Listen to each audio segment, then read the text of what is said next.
The time has come, you guys, for my Try My Job segment. And you could say I might have rigged the system for this assignment today, but I'm going to be the winner out of all this. We wanted to try beer brewing. No better place to go than Laughing Sun in Bismarck. We have Mike Freilich with us today. Thanks so much for giving us your time. Thanks for coming by. Yeah, happy to show you around. We're just newbies around here learning how this whole system works. How long have you been brewing beer? I started brewing in 1996 at the Rattlesnake Creek Brewery and Grill in Dickinson. Moved to Bismarck in 98 and I fell in love with the brewing process, so knew that I was going to open my own place someday. Took me a little while, but yeah, 2012 came in the end. And you have expanded to this really awesome space that you have in downtown Bismarck. We're out into St. Cloud with the wholesaler out there. We're just a little bit into eastern Montana, and then we're down in the Black Hills of South Dakota as well as across North Dakota. And you're taking us behind the scenes today. I am excited to learn how this whole process works as much as I can. Beer is innovative, so there's always new ingredients coming out, always new processes and things like that. So we're always learning, never stop. So it sounds like it's both creative and very technical. Yeah. I have my glasses, my gloves, and we're gonna get into this, guys. Wish us luck. Let's go. What are you making right over here? Today we're making Space Probe Peaches and Cream. It's one of our sour ales. Our Space Probe series rotates all the time, so it's a different sour all the time. This one is made with peaches, peach tea, and lactose, so it gives it a little sweet. Try to get to that creamy feel of the peaches and cream. First thing up here is yeast nutrient that'll be added during the yeast need magnesium, need things like that. This is a little boost, little extra vitamins for them basically. So we'll dump that in here, and then we're gonna process the rest of our tea as we go. We'll tie it on, drop it into mesh bags. There's 15 pounds of tea there. This is a huge tea bag, is what it is, basically. We buy these bags because we do a lot of different things and putting a lot of different stuff in beer. So mesh bags and this kind of tea bag kind of stuff, we use it at different things. So depends on what we're doing. Grab this rope out of here. We'll hold the end. You can dump it in, and I'll tie it onto the door.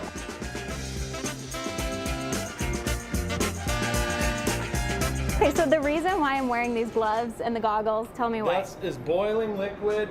I don't want you to get sprayed in the eye with any boiling liquid. And this stuff is hot. Okay. We're always, safety is always first in the brewing industry. Ingredients wise, we're always experimenting. So that can be more or less depending on what you're making and how complicated it is. It can be weeks, can be days, but your average beer takes about 2 weeks to make. Okay. So at that point, if we're making something, it's going to be a couple weeks before we know what it's going to taste like exactly. All right, good. So that's that part. Tea is in. Now we got 10 minutes to mark that, and then we'll be transferring this wort over to that whirlpool vessel where the hops that we've added, we've got a hop addition coming here. This centrifuge action in the whirlpool vessel is going to concentrate that down, and then we're going to pump it through the heat exchanger to get cool wort out of it. Okay, and then at that point you don't have beer yet. We just have wort at that point, so it's sugary liquid.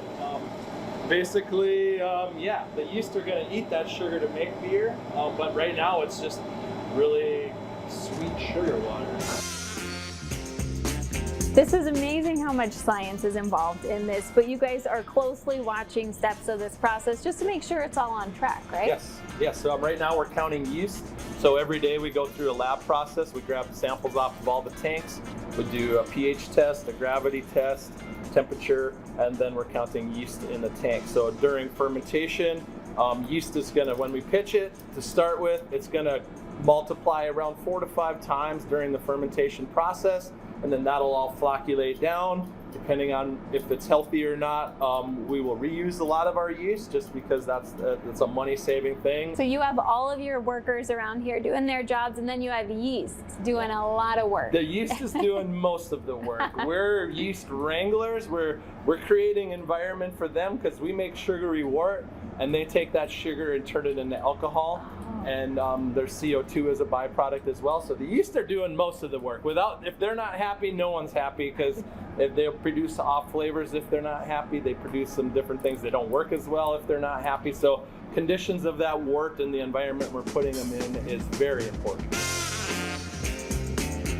This is so exciting to see what goes into the beer that we drink and enjoy. This peaches and cream that we're working on today, it's brand new for you guys, right? Brand new, hasn't even been on tap yet, so we can't even sample it here because it's going to be a couple weeks before that one's done. Okay, good to know. But is there something kind of in the same family that we could try today? We've got Space Pro Blue, our blueberry sour, that will be on tap, right here. We do these sampler flights so people can come in and if you're interested in trying multiple different ones, you can order a $10 flight, pick any 4 beers you want, and come up and get a sample. So we'll fill it out. Without further ado, I'm going to go ahead and sample it. Thanks to you and cheers to you. And then I want to know, because this is so cool for me to see the behind the scenes of it, you open to inviting others to come check it out and learn more about what you guys do? We give tours all the time. Good luck to not do a dry cheers. Thank you. We do tours all the time. We've helped other brewers out when they've had questions and stuff that they ask us. We're happy to share information.